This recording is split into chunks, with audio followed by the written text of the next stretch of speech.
Brigadier Blackburn, Victoria Cross, AIF, Wing Commander Davis, Royal Australian Air Force, Squadron Leader Sharpe, Distinguished Service Cross, Royal Air Force, Group Captain Noble, Royal Air Force, Captain Dr. Kingma, Royal Netherlands Indies Army, Mrs. E.J. Johnson, Dutch-born Englishwoman, Flying Officer Thomas, Royal Australian Air Force, Writer McNab, Royal Australian Navy, Private Mickfield, AIF, Private Reid, AIF, Private Willard, AIF, Captain Ellison, AIF, Sargent Harrison, AIF, and Anna Mika.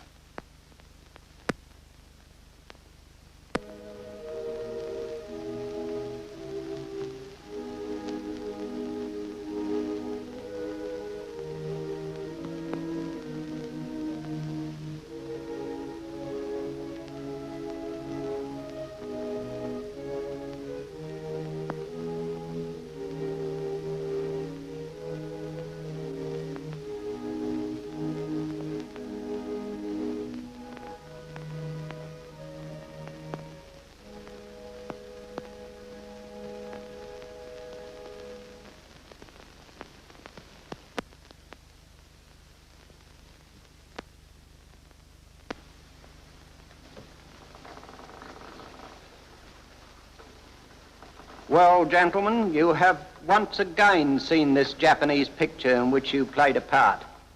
We will now show it to the public, but not as the Japanese intended.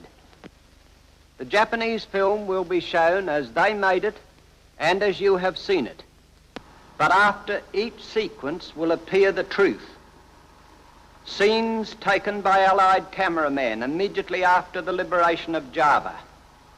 You will recognize most of these scenes, and as the film unfolds, your own comments will tell the true story. I have had full reports from Wing Commander Davis and others that the Japanese had forced you to make this film, and that officers and men chosen had refused to take part in it. I know that you resisted to the limit. I know that they denied you food, but still you did not yield. I know that then these cunning devils, the Japanese, applied the only form of pressure which could ever make you yield. They informed you that unless you gave way and took part in the film, they would reduce the food ration to every man in camp and refuse any medical supplies.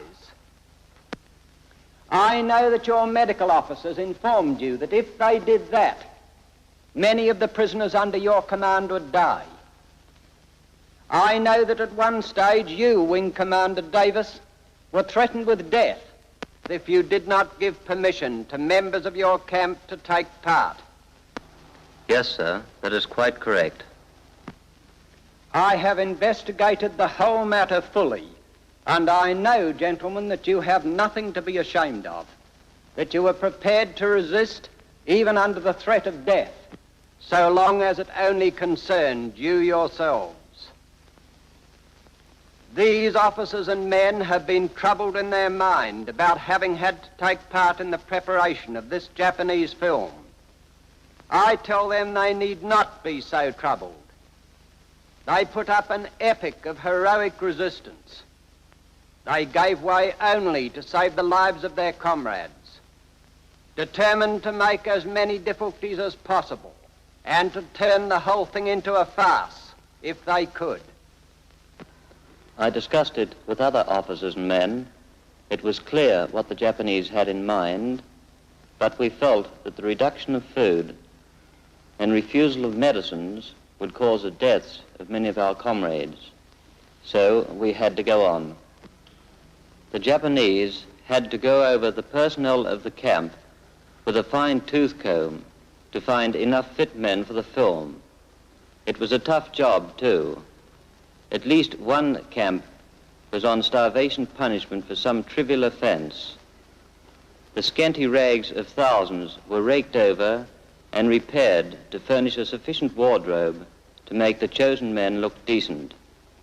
And some of them even got a banana to eat. So now we will see the Japanese film. and against its lies, the real thing, unfaked.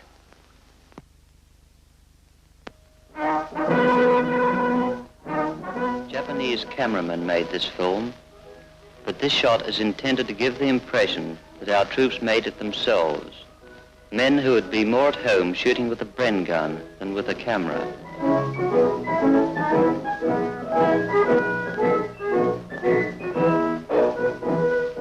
Look at them. Even the ducks were forced to act.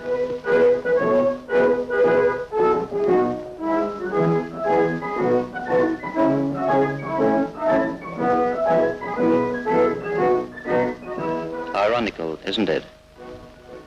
While these men of ours were in this fake library and surgery, disease and sickness was rife throughout the camp.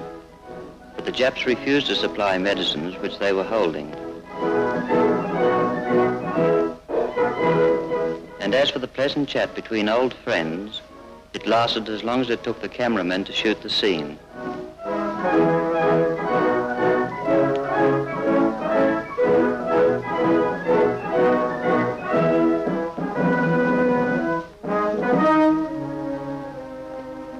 Food, the thing we dreamt and talked about. Succulent beef, steaming bread. No, this is not the kitchen of a prison camp in Java. These scenes were taken in the kitchen of the luxury hotel Des Andes in Batavia, the Japanese headquarters.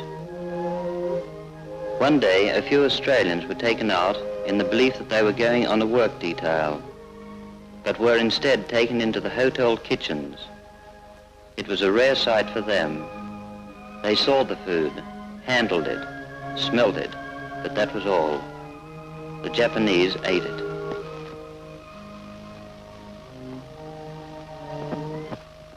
Food eaten by the prisoners was little better than garbage, prepared in filthy conditions.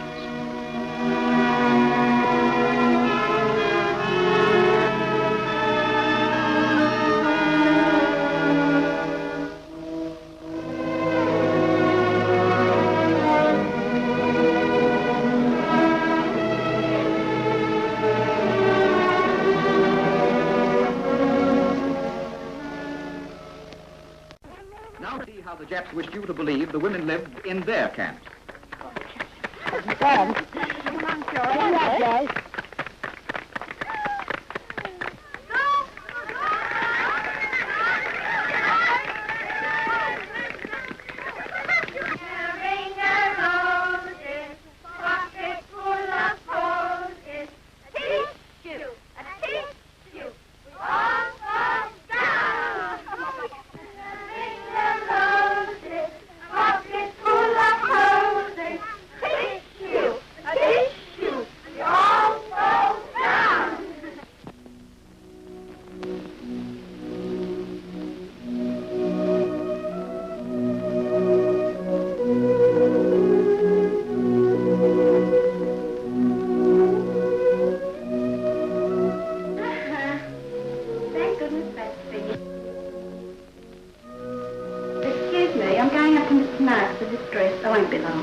To dry quickly.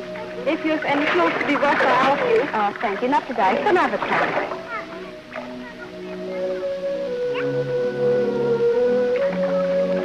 Certainly hard on me. What? Well, when I came into this camp, I did think I'd be able to lose weight. Instead of that, I keep putting it on daily. What are you talking about? Oh, Miss Blackburn is worrying about us for you again as usual. Hello, everybody. Hello. I finished the sprockets tonight. Oh, thanks. It's very pretty. You've done it so quickly. Well, you wanted it in a hurry. Well, let's try it from Joyce and see how it fits. Come on, Joyce. You do look nice. Have you any good records? What kind would you like? Now, Joyce, go and show everybody your nice new dress.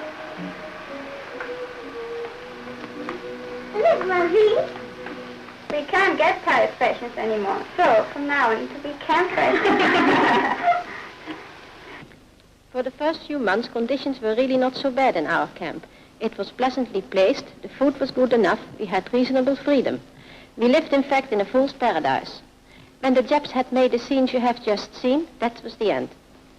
We were whisked off to the rat-infested, germ-laden, filthy slums you see, a mess of mud and misery, of brutal beatings and indignities, of weevily rice and rags and utter hopelessness. That is what Java meant to us from then on.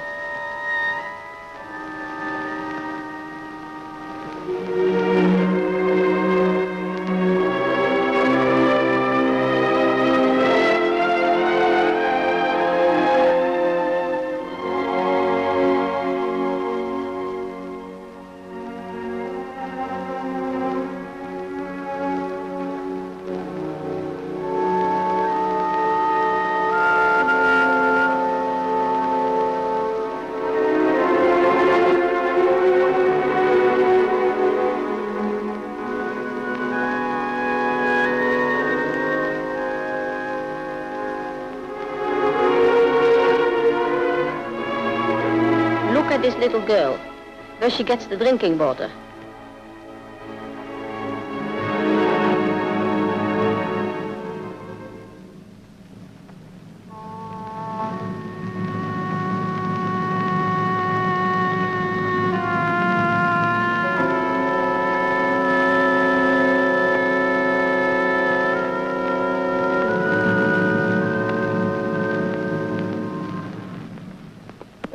And now Nippon presents some delightful bathing scenes.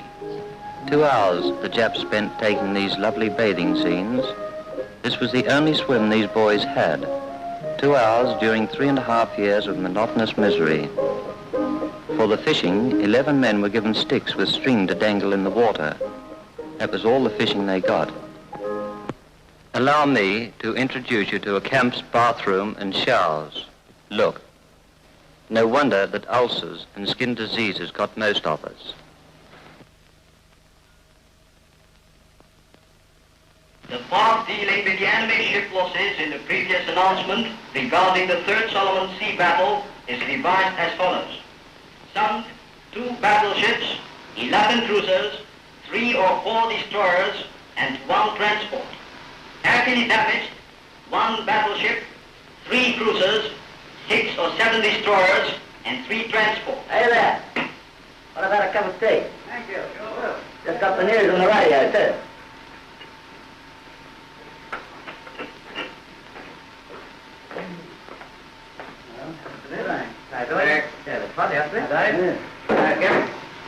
Pretty warm? Yes, warm, all right. Oh, dear. Thank you, Jack. Got a light there? Well, what was the news? With reservations, it was quite a news from Japan.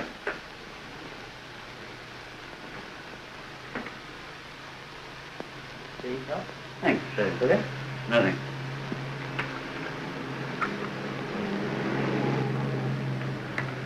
Pretty tough on us when we hear that the American propaganda broadcasts say that we're all supposed to be killed. Yes, it's sure hard on us. Even as I heard the radio, I realized the whole thing was faked. I was obviously listening to a voice transmitted from a nearby room. We had no radio in the camp. After 1942, all religious services, concerts, and educational lectures were forbidden.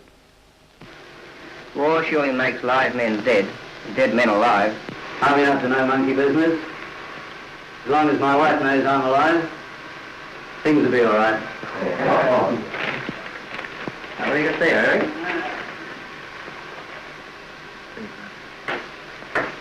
What do you think of this?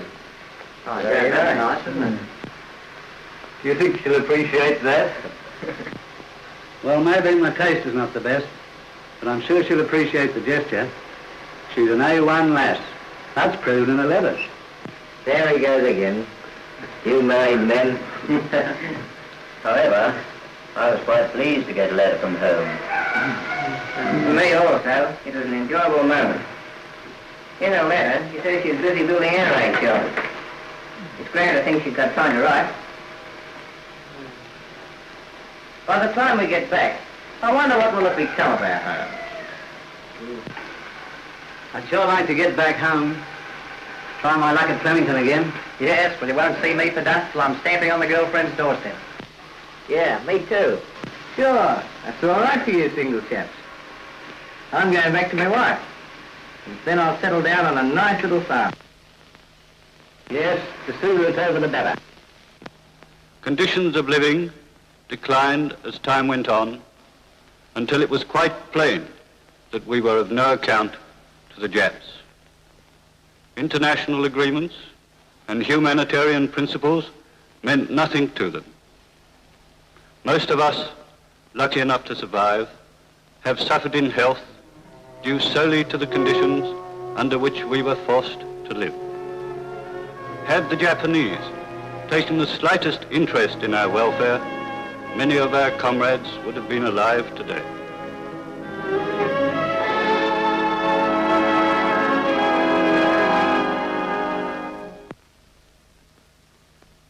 One, two, 1, 2. Even this carefree, happy game of tennis was merely another prisoner's drill under the orders of a guard.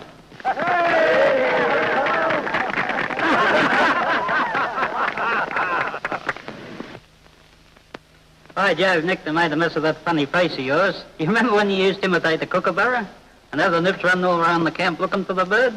Can you still do it? I oath I can.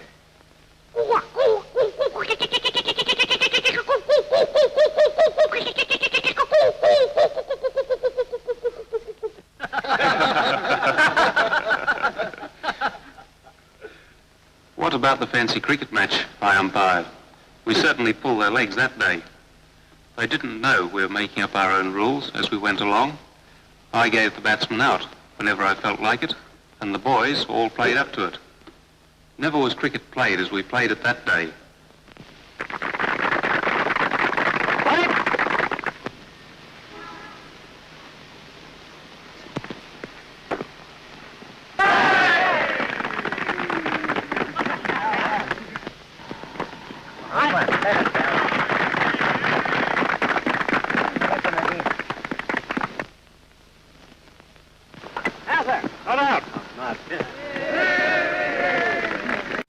Sport?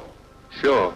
We picked men had our fun that day, but a few months later, how many of us were still able to even lift a cricket bat, let alone run? But let Dr. Kingma, who was also interned, tell you about that. Far from being able to play cricket or any other games, these poor men suffered from all the diseases resulting from starvation. Beriberi was only one of them. The hospital scenes you are about to see were faked from beginning to end. The Japanese took a group of Australians to this hospital in Batavia. Tragic to think that the men who posed for this mock treatment were then still healthy, while the really sick men in the camps could not get the treatment and the drugs they so urgently needed.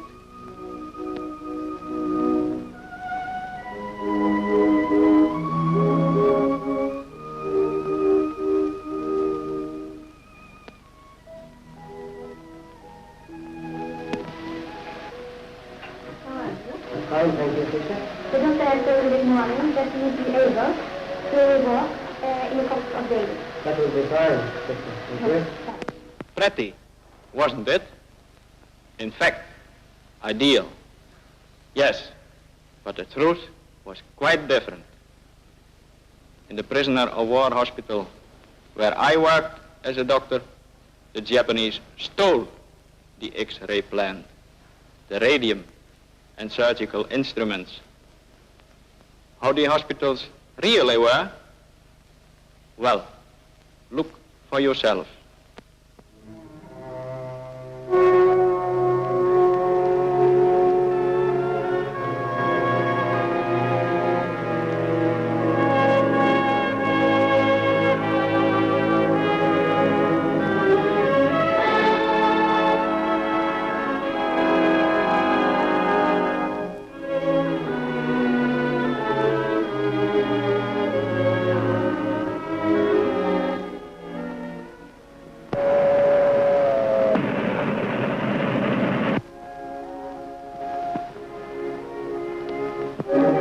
mountain resort used by Japanese officers of the High Command was chosen as a location for some of the scenes of this Japanese film.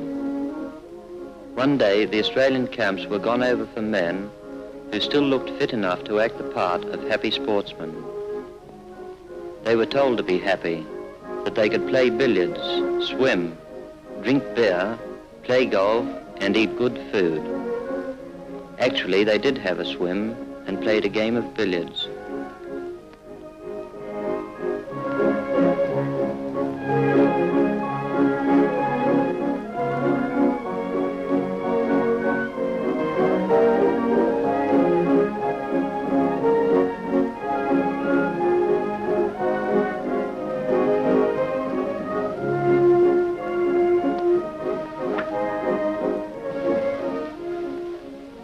Constant practice, showcase me fit, sir.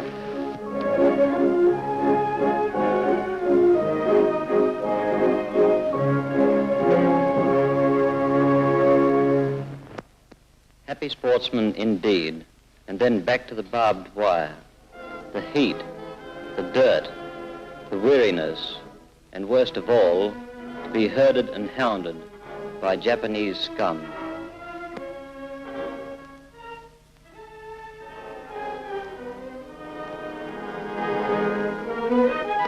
Some of these particular scenes are from captured Japanese newsreels made before the liberation of parts outside Java. They were exhibited with gloating pride throughout the one-time Japanese Empire.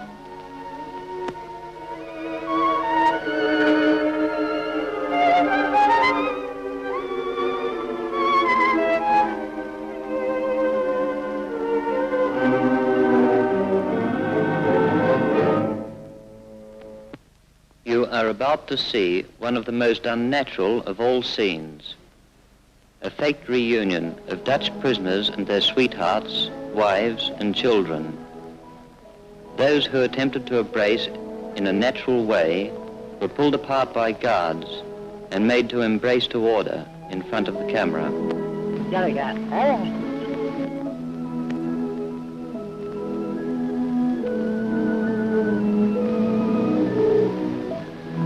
Zullen we koekjes gaan eten? Laten we op koffie wachten. Wat doen we?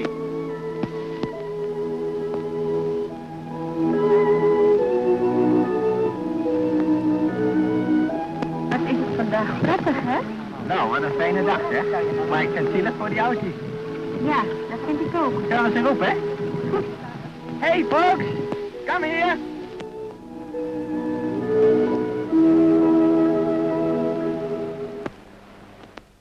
I am Dutch. My name is Mika. Mommy and I were in a camp in Java. But it wasn't pretty like that. It was more like this. Only sometimes much worse.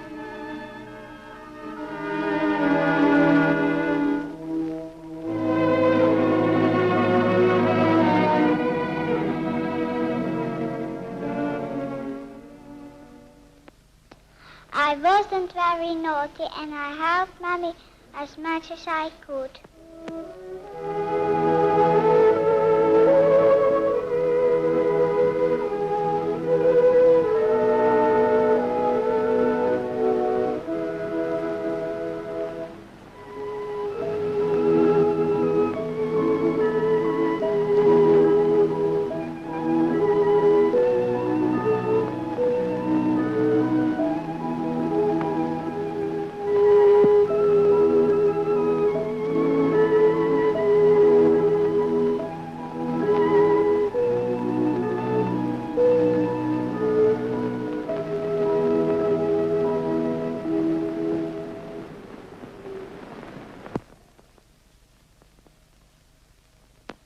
They gave me pen and paper and told me to write a letter.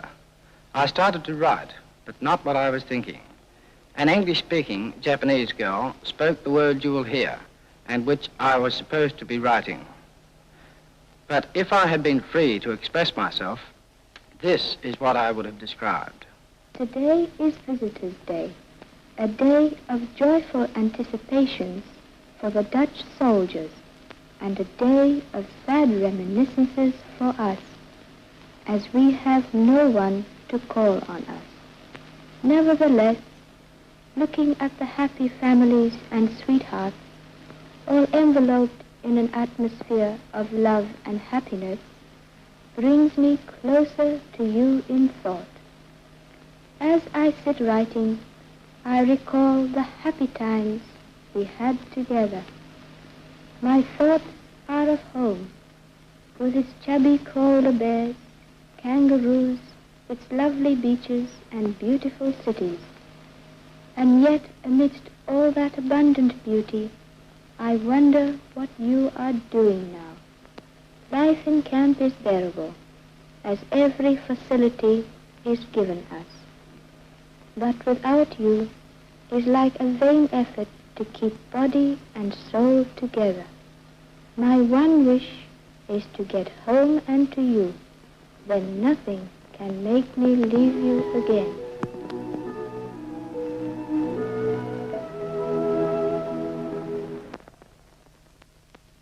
Even my tears were faked. They poured some kind of stuff into my eyes to make them...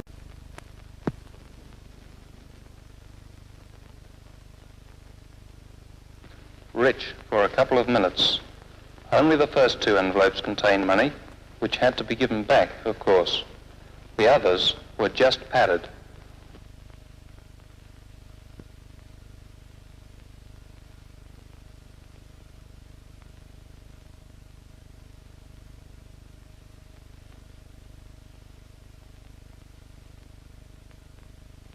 By gee, that was good. The best pot I ever had. You weren't alone. Remember how I swigged the rest of the bottle without the nip seeing where it went? Yes, I remember. I had to take the shot twice and had to fetch out another bottle. And before they could stop us, that went 2. But I saw an ugly look on the nip's face, so I screamed. That was your day, all right. You also had that butte steak. I only smelled it.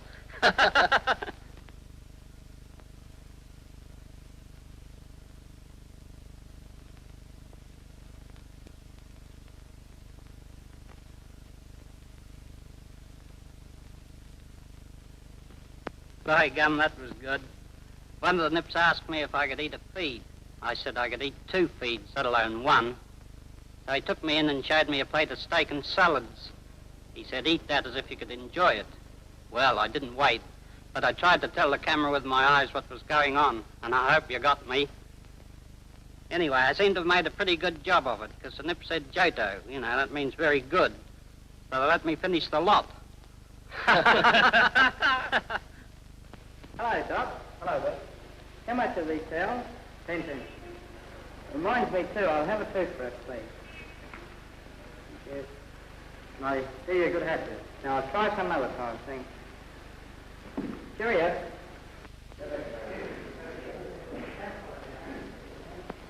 The beer you see on the tables was tea.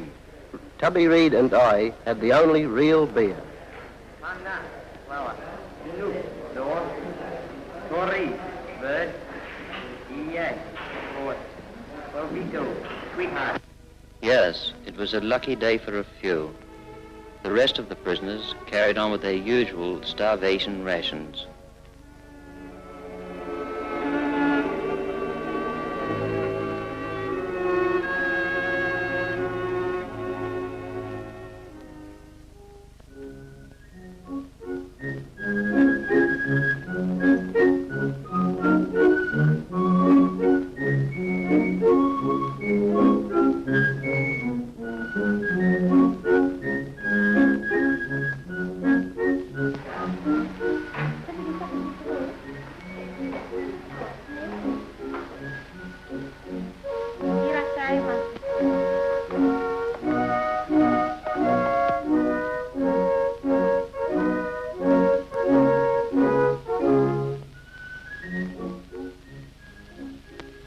Ray, do you think this will fit my kid? What, the big one? No, the new one. Oh, how many is that? 5. Oh, no. Yes. I was one of the men you have just seen strolling through the streets of Bandung. The joke is, my friend Racy Allen, who was buying the frock, certainly had a daughter, but she was 18 years of age. We had no money, so they gave us a purseful of Japanese invasion money, which they took from us immediately after the transaction. The two shop girls were Dutch internees, dressed up for the occasion and given special hairdos. During the whole of this farce, our guards, with fixed bayonets, followed us just outside of camera range. Finally, they replaced our prisoner of war badges and hustled us back behind the barbed wire.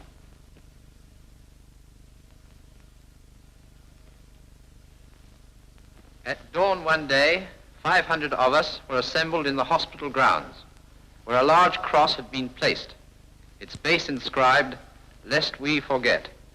When General Saito and his staff came on, a religious ceremony commenced. It was impressive.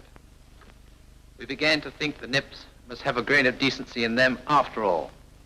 But when General Saito read his speech, the cameramen shooting, and then reread it to let them get close-ups, and we saw the shoddy cardboard cross swaying in the wind, and we realized the barbed wire around us had been camouflaged with broken branches, and the machine guns trained on us were hidden. Then we tumbled to the farce it was. The reverence with which we Christians observe our faith became no more than a mockery and an insult to our fallen comrades.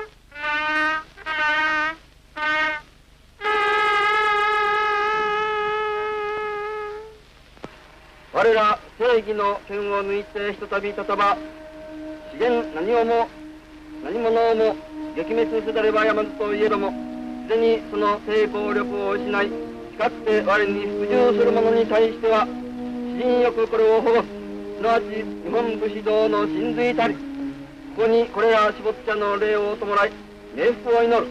小稲川区は来店の書類二人受けを、昭和18年7月30日、では、不良収容所長、陸軍少将斉藤正俊。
Only under compulsion, after the liberation, did the Japanese provide even the simplest of burial decencies for our comrades who did not survive.